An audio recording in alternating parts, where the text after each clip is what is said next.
Taxi तर सोडा, पेट्रोलवर चालणाऱ्या ह्या बाईक त्यांनी रस्त्यावर आणल्या. प्रामुख्याने रॅपिडो कंपनीच्या एका बाईक स्वारानं काही अपघात केला आणि त्या अपघातामध्ये प्रवाशाचा मृत्यू झाला. उबेरच्या एका वाहकानं कल्याणमध्ये एका महिलेचा विनयभंग केला, तशी तक्रार पोलीस स्टेशनला नोंदवण्यात आली. तर अशा प्रकारच्या ज्या घटना वारंवार व्हायला लागल्या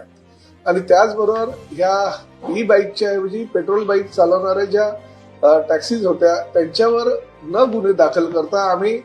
36 गुन्हे हे रॅपिडोच्या जे कंपनीचे मालक होते त्यांच्या विरोधामध्ये दाखल केले. त्यामध्ये काही गुन्हे हे ओला आणि उबेरचेही होते आणि त्यामुळे प्रवासी सुरक्षित राहावा ही राज्य शासनाची भूमिका आहे. परंतु त्याचं उल्लंघन जर हे रॅपिडो, उबर आणि ओला सारख्या ह्या कंपन्या करत असेल आणि राज्य शासन किंवा परिवहन डिपार्टमेंट जे आहे माझ्या खिशामध्ये अशा पद्धतीने जर त्यांची ती वागणूक असेल आणि प्रवाशांच्या जीवाशी खेळत असतील, महिलांच्या सुरक्षिततेचा जो महत्वाचा प्रश्न त्याच्याशी जर खेळत असतील तर आम्ही त्याला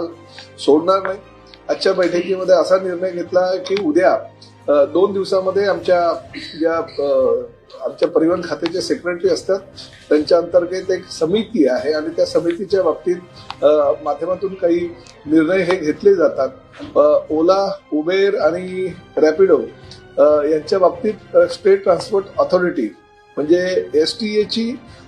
जी समिती आहे ते समितीची परवा बैठक आहे 2 दिवसानंतर आणि त्या बैठकीमध्ये ते त्या संदर्भात निर्णय घेतील आणि चुकीच्या पद्धतीनं अशा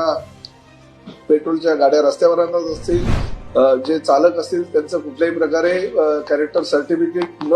आमच्याकडे प्रोड्यूस करता ते त्यांना परवानगी देत असतील, कुठल्याही प्रवाशांच्या जीविताशी खेळत करत असतील किंवा महिला प्रवाशांशी योग्य प्रकारे त्यांची वागणूक होत नसेल किंवा जी नियमावली ठरवून दिलेली आहे राज्य शासनाने ई बाईक टॅक्सीसाठी त्या नियमावलीचं पालन करत नसतील तर निश्चित आम्हाला योग्य तो निर्णय त्यांच्या बाबतीत घ्यावा लागेल.